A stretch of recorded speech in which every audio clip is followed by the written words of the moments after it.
আমি খুব ক্রেজি ভাবে বলছিলাম যে তুমি যদি আমাকে বিয়ে না করো এখন, তাহলে হয়তো তোমার সাথে আমার আর কখনো কথা বলা হবে না, আর দেখাও হবে না। ওকে, সেক্ষেত্রে তো সংসারের খরচটা আমি চালাতে পারবো না, সেক্ষেত্রে কি হবে? তো তখন আমি বাড়িতে না বলেই ওর সাথে কথা বলে ফোনে বাসা থেকে বের হয়ে গেলাম। ও কি আপনাকে বলেছিল যে তুমি আসো? হ্যাঁ, ও আমাকে বলেছিল যে আমি শুধু বিয়েটা করব, তারপর তুমি বাসায় চলে যাবে, আমি আমার মতো চলে যাবো। আম্মা আব্বু তো মানে যেটা মায়ের খাওয়া লাগে আর কি। তারপর বললো যে ছেলেকে ডাক দাও। আপনি স্বীকার করলেন যে আপনি বিয়ে হ্যাঁ করেছেন? হ্যাঁ, আমি স্বীকার করে মায়ের খেলে তো স্বীকার করতে আমি কখনো মানে আমি লাইফে কখনোই মার খাই নাই, সত্যি কথা। ওই একটা মারই খাইছিলাম, এই একটা বিয়ের কথা বলাতে।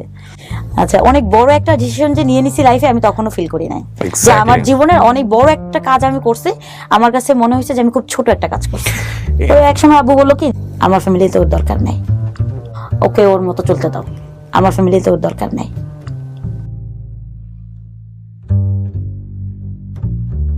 আসসালামু আলাইকুম প্রিয় দর্শক এবং শ্রোতা, আল্লাহ সর্ব অবস্থায় আপনাদের মঙ্গল করুক সেই শুভকামনা জানিয়ে শুরু। আমার জন্ম হয়েছে রংপুরে, বাট আমাদের দেশের বাড়ি হচ্ছে নওগাঁ। আব্বু হচ্ছে বিজিবিতে আছিলেন, বিজিবির একজন সদস্য ছিলেন। বাবার র্যাঙ্ক কি ছিল? আব্বু হাবিলদার ছিলেন, বাট আমরা ঢাকাতেই পড়াশোনা করি। বাবা ঢাকাতেই রেখেছেন? বাবা ঢাকাতেই রেখেছেন। ঢাকায় আব্বু যখন ক্যাম্পে ছিলেন তখন আমরা কোয়ার্টারে ছিলাম, আর আব্বু যখন পোস্টিং ছিল তখন তো বাইরে বাসা নিয়ে থাকতে হয়েছে। তো সেই ক্ষেত্রে দেখা গিয়েছে আমরা চারটা ভাই বোনের পড়াশোনার খরচ সবকিছু মিলে আব্বুর উপর একটা খুব বেশি বিশাল প্রেশার দেখতাম। তো বাবার কাছ থেকে সবসময় একটা জিনিস দেখতাম যে বলতো নিজে কিছু করা, কিছু আয় করার চিন্তা, আমাদেরকে সবসময় একটা ভিতরে একটা কাজ করানো শেখানো, তার একটা চেষ্টা ছিল। তো সেই সুবাদে আব্বু আমাকে প্রথম যেটা করে, আমাদের বিডিআর এর ভিতরে রাইপক্সের সেলাইয়ের কাজ শেখায় মেয়েদেরকে। আপনি তখন কোন ক্লাসে? আমি তখন ক্লাস 7 এ। সেলাই, ব্লক, বাটিক, এখানে সুন্দর সূচি একটা বলে, যে এখানে বিভিন্ন ধরনের সেলাই শেখায়। ওখানে আমি ফার্স্ট হই। আচ্ছা, কাটিং সেকশনে আমি ফার্স্ট হয়ে যাই। এরপরে আমি আরেকটা সেকশনে ভর্তি হই, সেটা হচ্ছে যত ধরনের সেলাই আছে, এটাকে বলে সুন্দর সূচি। ওখানে একটা নাম থাকে যে সুন্দর সূচি বিভাগ। এখানে প্রায় 15-20টা আইটেমের সেলাই শেখানো হয়। আমি ওটা তো শখ করে ভর্তি হয়ে যাই। তারপরে আমি যখন ক্লাস 9 এ উঠি, তখন আমার লেখাপড়ার খরচটা আমি চালাই নিতে পারি। কিভাবে? জাস্ট ওই যে আমি কাজগুলি শিখছি, আমি বাসা থেকেই পড়ার পাশাপাশি আমি কাজ করতাম। আমাকে যারা পরিচিত, আম্মাকে যারা কাজ দিত, আম্মুর হেল্প হতো, তখন আমি কাজগুলি করে দিতাম। তখন বাসায় একটা সেলাই মেশিনের জায়গায় 2টা সেলাই মেশিন হয়ে গেছে, কারণ আমিও পারি, আম্মুও পারে। আমি যখন ক্লাস 9 এ, আমার 3টা কোচিং লাগে। Physics, math, chemistry, biology. সায়েন্সে পড়ছি আমি। চারটা টিউশনি আসলে আব্বুকে, আবার আমার বড় বোনেরও লাগছে, ও ইন্টারে, বড় ভাইয়েরও লাগছে। তো পাশাপাশি গ্যাপ, তো 2 বছর 3 বছরের গ্যাপ, এক একজনের পড়াশোনার চাপটা তখন একবারে দেখলাম যে অনেক বেশি চলে আসছে ফ্যামিলিতে। আমি আমার খরচটা উঠায় নিতে পারছি, আমি আমার টিচারের বিল দিতে পারছি। মাস শেষে যে 500 টাকা, তখন আমাদের একটা প্রাইভেটের জন্য 500 টাকা দিতে হতো স্যারকে।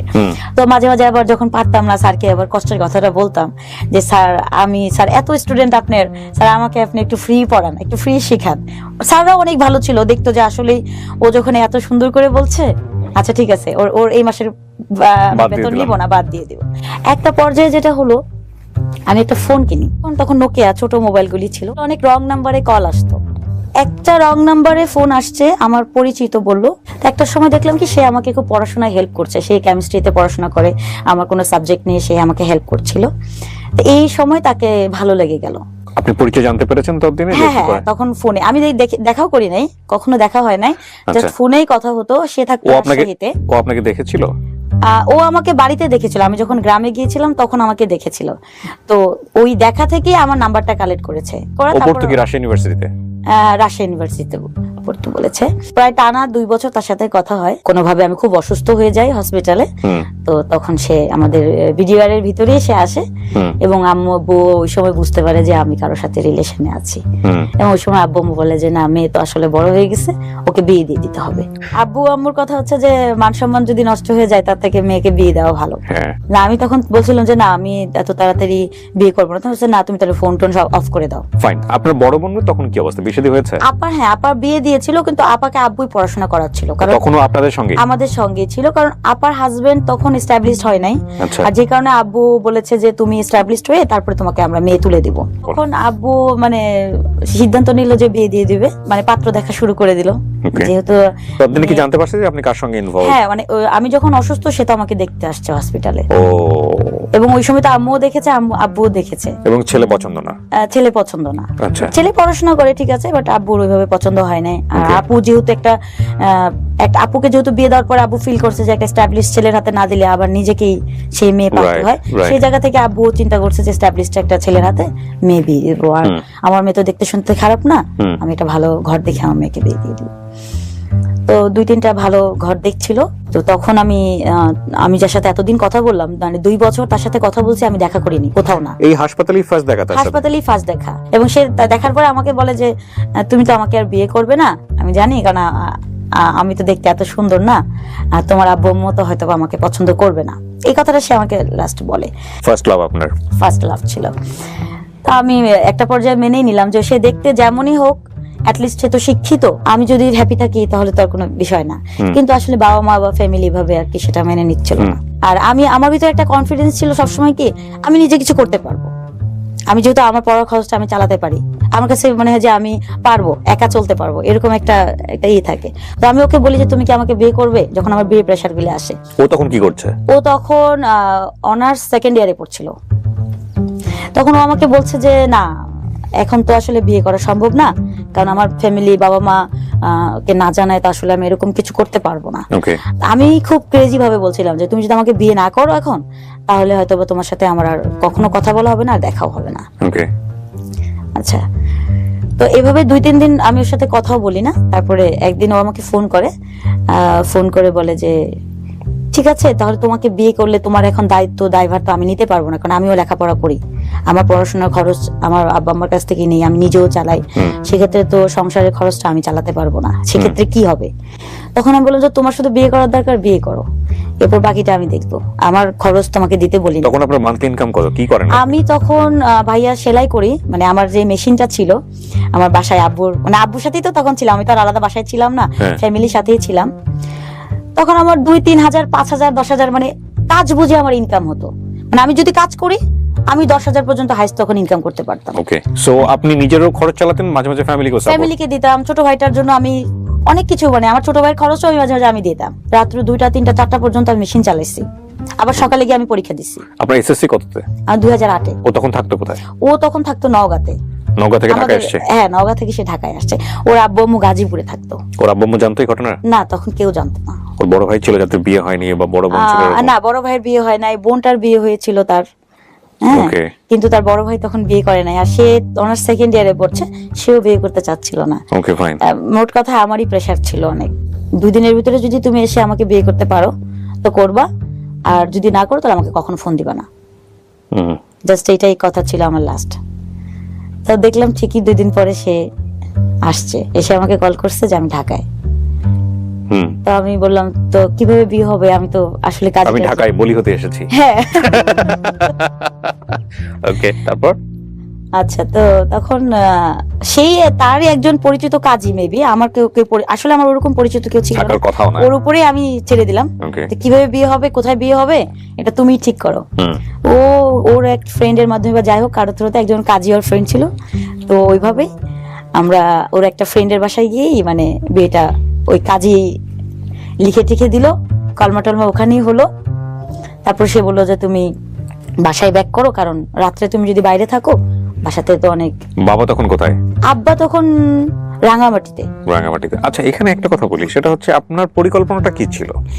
যদি কোনোদিন বিয়ের জন্য একবারে বসায় দেয় তখন সার্টিফিকেট নিয়ে হাজির করবেন যে না আমি তো বিয়ে করেছি। আমি বিবাহিত। আমি বাসায় আসলে বলতে চাইছিলাম যে আমি বিয়ে করব না, আমি বিবাহিত, আমি বিয়ে করে ফেলছি, আমি তাকে পছন্দ করি, আমি তাকে বিয়ে করছি। মানে এটা কি আপনি বিয়ে করে এসে বলবেন, নাকি যদি আপনাকে ওই পরিস্থিতির মুখোমুখি হতে হয়? মানে আমি চাইছিলাম যে প্রথম, এটা অনেক কমন একটা ঘটনা মেয়েদের ক্ষেত্রে, এটা অনেক কমন একটা ঘটনা, আমি আমার ফ্রেন্ড সার্কেলে অনেককে দেখেছি। আচ্ছা, বিয়েটা করার পরে বাসায় চলে আসলাম, আর তখনও ওই সার্টিফিকেটটা তো বের হতে সময় লাগে, সেটা ওর কাছে রেখে দিতে বললাম যে আমাকে দিতে হবে না, তোমার কাছেই রেখে দাও। তো বিয়ে করার পরে দেখা যায় কি যে একটা টান থাকে যে কোথায় দেখা করব, কোথায় যাব, একটা ফোনের কথা থাকে। আর আমার মা এদিক থেকে অনেক ক্রেজি, আমাকে অনেক গাইডের মধ্যে রাখছে যে ঘর থেকে বেরোয়া যাবে না, কাজ করা বা স্কুলে যাওয়া বা কোচিং এ যাওয়াটা, মানে আগের যে ফ্রিডমটা ছিল ওইটা একদমই ছিল না। বাসা থেকে আমি একদম পুরো রেস্ট্রিক্টেড এর মধ্যে পড়ে গেলাম। এবং আমার যে বড় ভাই, ও ও অলরেডি টের পেয়ে গেল যে আমি বিয়ে করছি, একটা কথাতে ও বুঝে ফেলছে। এবং কিভাবে বুঝছে? আমি কথা বলতেছিলাম তো যে বিয়েটা হয়ে গেছে, মানে যাই হয় না, ফোনে অনেক সময় কথা বলতে বলছিলাম, তখন ও পিছন দিক থেকে শুনে ফেলছে যে আমি, তখন ও বুঝে ফেলছে যে না ও বিয়ে করছে। এরপরে বাসায় যেটা হয়, আম্মা জানার পরে কাকে বিয়ে করছো, কবে করছো, কখন করছো, কোথায় করছো, এইভাবে আসলে মেয়ে বড় হয়েছে। আব্বু তো মানে যেটা মায়ের খাওয়া লাগে আর কি। তারপর বললো যে ছেলেকে ডাক দাও। আপনি স্বীকার করলেন যে আপনি বিয়ে? হ্যাঁ, আমি স্বীকার করে, মায়ের খেলে তো স্বীকার করতে আমি কখনো মানে আমি লাইফে কখনোই মার খাই নাই, সত্যি কথা। ওই একটা মারই খাইছিলাম, এই একটা বিয়ের কথা বলাতে। আচ্ছা, অনেক বড় একটা ডিসিশন যে নিয়ে নিছি লাইফে, আমি তখনও ফিল করি নাই যে আমার জীবনের অনেক বড় একটা কাজ আমি করছি। আমার কাছে মনে হয়েছে যে আমি খুব ছোট একটা কাজ করছি। ইনফ্যাক্ট এই যে কথাটা উনি বললো না, এটা খুব গুরুত্বপূর্ণ কথা উনি বলেছেন। যে বয়সটার কথা বলেছে, সেই বয়সে এই ধরনের কাজ যখন কেউ করে তখন সে কোনো কিছু না বুঝেই করে। বাট এটা উনি 32 ইয়ার্সে এসে বলছে যে অনেক বড় একটা কাজ না বুঝে ডিসিশন নেয়া। তারপর ছেলেকে বললাম যে তুমি খুব দ্রুত আসো, আম্মু তোমার সাথে, আব্বু বসবে, কথা বলবে।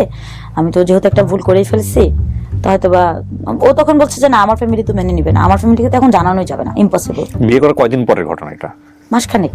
আল্লাহ, 1 মাস। আমার ফ্যামিলি তো তোমার এটা মেনে নিবে না। আর দেখো, আমাদের ফ্যামিলি এস্টাবলিশড ছেলে হলে তারপরে বিয়ের জন্য পাত্রী দেখে, এবং আমার বড় ভাই এখনো পিএইচডি করছে, তার মাত্র বিয়ের আমরা মেয়ে দেখছি।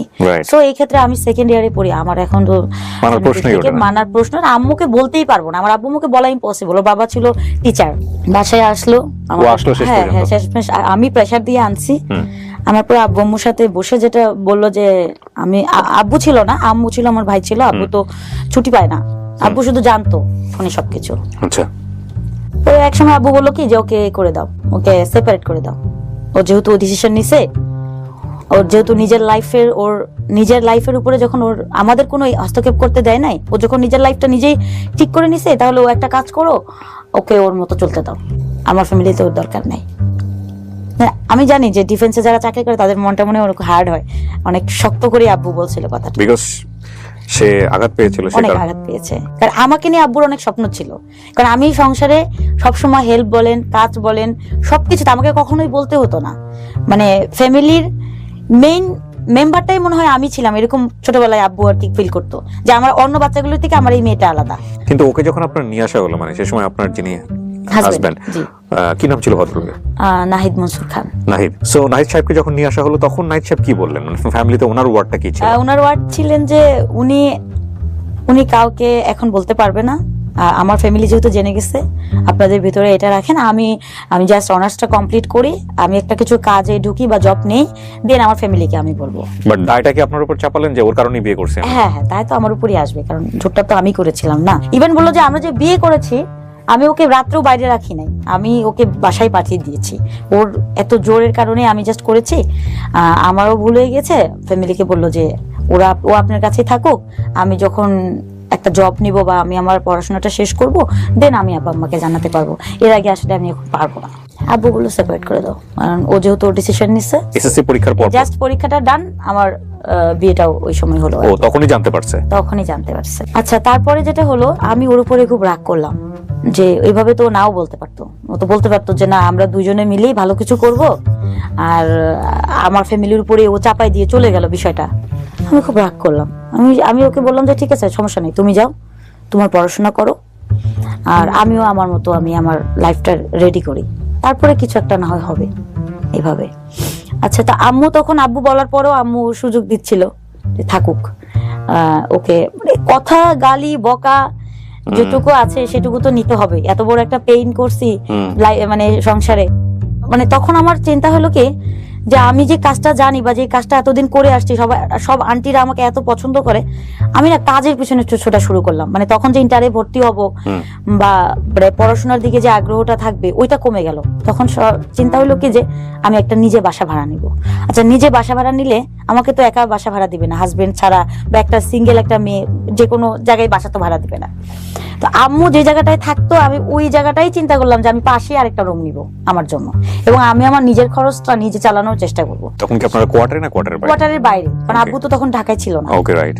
তো তখন আমি আমার কাজের জন্য বিভিন্ন জায়গায় আমি কথা বলা শুরু করলাম, ইভেন নিউ মার্কেটে, গাউসিয়াতে যে দোকানগুলি রেডিমেড যে কাপড়গুলি সেলাই করে, মানে রেডিমেড সেল করে, ওদের সাথে আমি গিয়ে তখন কন্ট্যাক্ট করলাম। কারণ আমাকে তো কেউ চিনে না, আগে কাজ দেবে কে? কাজ তো আমার নিতে হবে, কারণ আমি আগে যেই ক্যাম্পে থেকে যে কাজটা করতাম ওইটার থেকে আমার এখন দরকার একটা ভালো অ্যামাউন্টের কাজ, এবং আমার কন্টিনিউ কাজ করতে হবে। এমন না যে আমি বাবার আন্ডারে হোটেলে খাচ্ছি পড়ছি, আমার আর কোনো চিন্তা নাই, আমি কাজ করলে করলাম, বাকিটা আমার হাতে জমে যাবে, এরকম কিন্তু না। নিউ মার্কেট থেকে কিছু কাজ কালেক্ট করা শুরু করলাম, রেডিমেড ড্রেস, শুধু কাটিং, কারণ তখন ওরা সেলাইটা করে দিলে কাটিং মানে ডিজাইন দিতাম, ওরা বলতো যে আপনি আমাকে এতগুলো ড্রেস মেক করে দিবেন, এটার জন্য আমাকে একটা পারিশ্রমিক দিচ্ছে, যেটা ওরা হয়তো 1000 টাকায় সেল করছে, ওটা আমাকে 300 টাকা দিচ্ছে।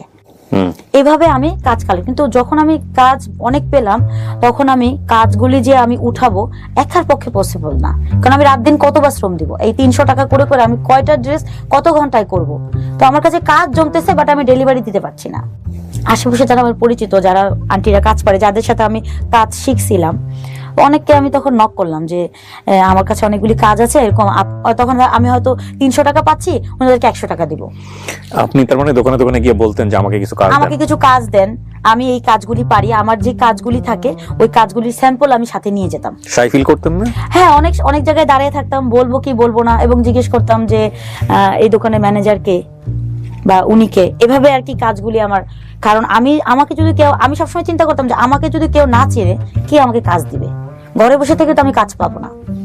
এরপরে একজনের সন্ধান পেলাম, উনার একটা গার্মেন্টস ফ্যাক্টরি আছে, তো উনি আমাকে তখন বলল যে তখন নাহিদ সাহেব কোথায় পড়াশোনা করছে? উনি পড়াশোনা করছে, আমার সাথে ফোনে কথা বলছে, বাট আপনি তখন আলাদা একটা রুম, আলাদা বাসা তখনও নিতে পারি নাই করে। একজন মহিলার সাথে আমার পরিচয় হলো তখন, উনি অনেকগুলি কাজ, আমার আর দোকানে ঘুরতে হবে না, বললো যে তুমি যখন এত কাজ পারো, গার্মেন্টস ওনাদের নিউ মার্কেটেই দোকান ছিল, বললো যে তুমি আমার এখানে জাস্ট কাটিং করে দাও, তোমার সেলাই করতে হবে না, আমি ডিজাইন দিব, তুমি কাটিং করবা, এবং কাটিং এর কত হবে এরকম 500 700 যত পিস হয় প্যাটার্ন করে করে তোমার হাতে যতটুকু পোষায়, তখন মেশিন ছিল না, মানে হাত দিয়ে কেটে সাইজ করে করে আমাকে দিতে হবে। তো কত পাবো? একটা কন্ট্রাক্ট হলো যে আমি এরকম 10,000 টাকার মতো উনি আমাকে দিবে। তো 10,000 টাকা যদি আমি পাই, আমি চিন্তা করলাম যে তখন হাজারীবাগের দিকে আমাদের বাসা, তো ওখানে আসলে 4,000 টাকা 5,000 টাকার ভিতরে একটা ফ্ল্যাট পাওয়া যায়, একটা রুম পাওয়া যায়। তখন আমার মনে হয় যে আমি 3,000 টাকা আর আম্মু আরো কিছু দিয়ে একটা 10,000 টাকার ভিতরে একটা ফ্ল্যাট নিয়ে নিলাম। এবং তখন আমার হাজবেন্ডকে আমি বলি যে ঠিক আছে, তুমি এখন আসো আমার কাছে, আমি বাসা আলাদা নিয়েছি, তুমি এখন আসতে পারো, আমরা সংসার করতে পারি, কারণ বিয়ে হয়েছে, তুমি তো ওখানেই চলে গেছো। You are lucky man. আমি জানি না স্টোরিটা কোন দিকে গেছে, ডেফিনেটলি ইউ আর লাকি। আচ্ছা, যে চাপটা ছেলেটার নেওয়ার কথা, সে চাপ নেয় নাই, সে কখনোই চাপ নেয় নাই। তারপর সে আসে, একটা সময় দেখা যায় সে আমাকে বলে যে সেমিস্টার ফি দিতে পারছি না, ওহো হ্যাঁ তুমি কিছু পাঠালে আমার জন্য উপকার হয়। একটা পর্যায়ে দেখলাম কি ওর যে টিউশনির যে টেন্ডেন্সিটা ওটা ওর চলে গেছে, কারণ তখন আমি যে ইনকামটা করছি, আমি যে সংসারটা চালাচ্ছি, এর ভিতরে যেটা হয় আমার একটা বেবি কনসেপ্ট করে। ও, তখন আপনি কিসে পড়ছেন? তখন আমি পড়াশোনার ব্রেক রেখেছেন? পড়াশোনার ব্রেক, আমি তখন উন্মুক্তে ভর্তি হয়ে যাই, কারণ আমি স্কুল করতে পারবো না, কলেজ করতে পারবো না। কলেজে আমার সব বান্ধবীরা কলেজে ভর্তি হয়ে গেছে, আর আমি যেহেতু কাজ করছি সেহেতু আমার কলেজে যাওয়ার সময় নাই। আপনার এসএসসি রেজাল্ট কি ছিল? মানে ভালো ছিল না খারাপ ছিল? খুবই খারাপ ছিল। এই খারাপটার পিছনে কারণ কি? এই যে প্রেম, বিয়ে, কাজ, বিভিন্ন, তখন তো আসলে পেইনের মধ্যে ছিলাম। মানে যখন আমার বেবিটা আমার কনসেপ্ট করে, তখন আমি বলি যে তুমি এখন জানাও বাসায়, ইটস ভেরি সেনসিটিভ। হ্যাঁ, বা এখন জানাও, যেহেতু আমার বড় মেয়ে 2009 ওর ইট ওয়াজ প্ল্যান বেবি। বুঝতেও পারি না যে আমার বেবি কনসেপ্ট করেছে, তাকে প্রেসার দিচ্ছিলাম বাসায় বলার জন্য, সে কোনোভাবে বলতে পারছে না। তো একটা পর্যায়ে আমি খুব রাগ করলাম যে আমি তো আমার খরচ দিয়েই চলছি, আমি তো তোমাকে প্রেসার দিচ্ছি না, তো তোমার বলতে সমস্যাটা কোথায়? তখন বলছে যে আচ্ছা ঠিক আছে, এবার দেখি আমার কাছে গিয়ে কোনোভাবে যদি পারি আম্মুকেই জানাবো বিষয়টা। একটা বেবি কনসেপ্ট করলে তো একটা মেয়ের মানে কাজ করার এনার্জি কতটুকু থাকে, হ্যাঁ, আমি ওই সময়টা আসলে আমার এখনো চোখে পানি চলে আসে। আমি তখন আমার বাচ্চাটাকে নিয়েই আমার বাচ্চা যখন 8 মাস, আমি তখনও কাজ করছি র্যান্ডম। অনেকে আমাকে বলছে এই তুমি যে মেশিন চালাচ্ছ তোমার ডেলিভারি তো এখানেই হয়ে যাবে। হ্যাঁ, আমার শরীর অনেক খারাপ, বাট আমার কাজ করতে হবে, কারণ আম্মুর সাথে আমার একটা শেয়ারিং। আম্মু যদিও আমাকে হেল্প করছে, পাশে থাকছে, কিন্তু তারপরও কি বাবা মারকে আমি প্রথম থেকেই দেখছি তারা একটা প্রেসারে আছে, আমি আবার একটা বাড়তি প্রেসার হবো, প্লাস আমার একটা বেবি, আর আমারই ফার্স্ট বেবি, আমার বোনেরও তখন বাচ্চা কাচ্চা হয় নাই। তো ফ্যামিলি থেকে কিছু বলছিল না যে ওর ফ্যামিলিকে কেন জানানো হচ্ছে না? আসলে ওই যে আমার নাকি বাবা তখনও ডিসটেন্স? আব্বু তো আমাকে মেনেই নেয়নি। ও, আমার সাথে তো কথাই কম বলে সে, মানে আমার সাথে ওরকম ভাবে না, জাস্ট আম্মুর সাথে আছে, মানে যা ইচ্ছা তুমি করো তোমার লাইফে। হ্যাঁ, আমার মেয়ে না, বেবি হবে যখন আমার খুব কাছাকাছি টাইম, তখন ও আসলো আমার। ফাইন, এখানে আরেকটা বিষয় থাকে, আমি একটু জানার জন্যই বলছি, কারণ এটা তো খুব ক্রুশিয়াল একটা ডিসিশন। একটা হচ্ছে যে ওর ফ্যামিলিতে জানানো যাচ্ছে না বা হয়নি এখনো, আপনি প্রথম সন্তান নিচ্ছেন, সেটাও আপনাদের প্ল্যান ছিল না। আমাকে বারবার মানে আমাকে পুশ করেছে, এবং আমাকে একবার ডক্টরের কাছেও নিয়ে গেছে, যে বললো যে এটা মানে এখন আমাদের এই বয়সে আসলে এটা রাখা ঠিক হবে না। আমি একটা জিনিসই মনে করি যে একটা রিজিক যখন আল্লাহ যখন একটা জন্ম আমার ভিতরে নিয়ে আসছে, নতুন করে আমি একটা জন্ম দিতে পারছি, তার রিজিক আল্লাহ দিয়ে দিবে। আমি যত কষ্ট করছি, আমি একটা বাচ্চা খাওয়াতে পারবো না? আমি খুব জেদ করেই বাচ্চাটাকে নেই, মানে একা সিদ্ধান্ত। মানে সে তখনও পর্যন্ত আমাকে মেডিসিনও দিয়েছিল যে এটা খেলে হয়তো বা আমার বেবিটা যাবে। ওই সময় আমি কাজ করছিলাম, আমার একটা পড়াশোনা কাজ। আম্মা তখন বলছে তুমি যখন তোমার ডিসিশন সব নিজেই নিয়েছো, এটা তুমিই নাও বাবা, আমি কোনো পাপ করতে চাই না, তুমি নাও। আর তুমি যখন নিজে চাচ্ছ, তুমি তোমার বেবি তুমি নাও। যখন বেবি হয় তখন সে আসে, তখনও জানা হয়নি ফ্যামিলিতে? হ্যাঁ, তখনও সে তার বাবা মাকে জানায় নাই, এখনো সে জানায় নাই। কিন্তু এটা আপনার ফ্যামিলি থেকে মানতেছিল কেন? কারণ এটা তো একটা বড় রিস্কের ব্যাপার। আম্মু বারবার আসলে হয় কি, আমি খুব প্রেসার দিয়ে রাখছিলাম তাদেরকে যে না, কোনোভাবেই ওকে প্রেসার দেওয়া যাবে না। আমি যেহেতু ওকে প্রেসার দিয়ে বিয়ে করছি, ও আসতেছে, ও যাচ্ছে, ওকে তোমরা দেখছো, ওকে, মানে আমার ফ্যামিলি। আব্বু তো কথাই বলছে না, তার আম্মু যেহেতু আমি বলছি যে তুমি ওকে প্রেসার দিও না। যখন আমি ডেলিভারি হবে, আমি ওই মুহূর্তে আমার মাকেও জানাই নাই, আমি একা চলে গেছি। আমি ম্যাটারনিতে, মানে তখন তো আসলে ওইভাবে টাকা জমানো ছিল না আমার কাছে। একটা বাচ্চা হওয়ার জন্য একটা ভালো হসপিটালে যে পেমেন্টটা করতে হয়, ওই পেমেন্টের টাকা আমার কাছে ছিল না।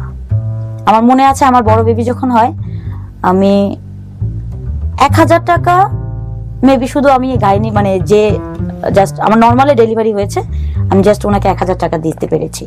আমাকে বারবার বলছিল যে সিজার করতে হবে, আমার কোনোভাবে সিজারের পয়সা নাই, আমাকে নর্মালি ডেলিভারি করতে হবে। এই স্টোরিটা যে কোথায় যাচ্ছে, ওয়াও। হ্যাঁ, তারপর আমি জন্ম দিই, এবং তখন আমি বুঝি যে আসলে মা হওয়াটা এত সহজ না। যারা নর্মালি ডেলিভারি করে তারাই হয়তো বা প্রকৃত মায়ের পেইনটা পায়।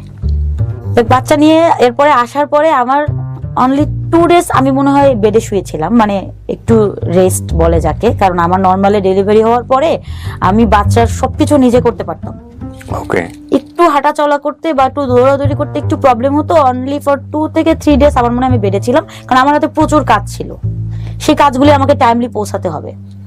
তখন আমি একজন মহিলা নিলাম যে আমার বাচ্চাটাকে একটু ফিডার, তো এত ছোট বাচ্চাকে তো আসলে ফিডার দেওয়া পসিবল না, কারণ তখন ফিডিং করাতে হবে ওকে। তো আমি জাস্ট কোলে নিয়ে থাকবে, করবে, আমার সাপোর্টিং একটা হ্যান্ড আমার লাগবে। তো একটা সাপোর্টিং হ্যান্ড, তারও একটা বেতন অ্যাড হয়ে গেল আমার লাইফে। এবং তখনও পর্যন্ত আমার হাজবেন্ড সে আমাকে হেল্প করতে পারছে না, বরং মাঝে মাঝে আপনার তাকে হেল্প করতে হয়, মাঝে মাঝে তাকে আমার হেল্প করতে হচ্ছে। এবং সে তখন আমাকে বলছিল যে আসলে তুমি কষ্ট করছো, আর হয়তো কিছুদিন পরে আমি একটা সাপোর্ট তোমাকে দেওয়ার চেষ্টা করব। তখন অনার্স কমপ্লিট হয়ে গেলেই, মাস্টার্সে রেজাল্টটা এসে গেলেই তারপরে আমি একটা জবে ঢুকে যাবো, কোন একটা কিছু করব। আসলে পড়ছিল কিসে তখন? তখন বাবু যখন হয় তখন অনার্স ফার্স্ট।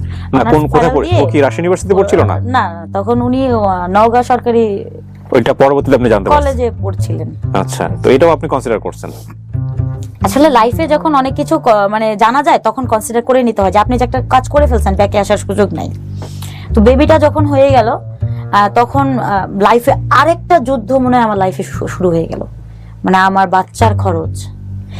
এবং এটাও আমার শুনতে হয়েছে যে নিজেই চলতে পারতেছিস না ঠিক মতো, এই বাচ্চাকে ঠিক মতো দুধ খাওয়ার তো টাকাই তুই অ্যারেঞ্জ করতে পারবি না, এই বাচ্চাকে তো ঠিক মতো খাওয়া দাওয়া করাতে পারবি না, এরকম অনেক মানে টোন আমার কানে আসে, এবং একটা মানুষ এত ভালো কন্ডিশন, এত ভালো রেজাল্ট করছিস, মানে প্রিভিয়াস রেজাল্ট গুলি ভালো ছিল, কিন্তু যখন আমি ফাইনাল দিব তখনই আমার রেজাল্ট গুলি খারাপ হয়ে যায়। এবং এত বুদ্ধি সম্পন্ন একটা মেয়ে, আমার বাবা সবসময় একটা জিনিস আপসেট হয়ে যায়, আমার মেয়েটা এত ভালো, এত বুদ্ধি, আমার মেয়েটা এই লাইফে এই কাজটা কেন করলো? মানে এটা সে মেনেই নিতে পারে না। 6 মাস পর থেকে বাচ্চাকে বাইরের খাওয়া থেকে শুরু করে দিলাম, এবং আমি একজন হেল্পিং হ্যান্ড রাখলাম, এবং কাজের স্রোতটা আরো বেড়ে গেল তখন। এবং আমি তখন চিন্তা করলাম যে আমাকে একটা প্লেস নিতে হবে, আমার আর ঘরের ভিতরে কাজ করলে হবে না, আমি একটা বাইরে একটা আউটলেট নিব, ছোট করে হোক, এবং আমাকে যেন রাস্তা দিয়ে মানুষজন যাওয়া আসা করে চিনে আমার দোকানে যেন কাজটা আসে। ছেলে না মেয়ে? মেয়ে, তখন ফার্স্ট মেয়ে হয় আমার। বিলিভ মি, যারা বিলিভার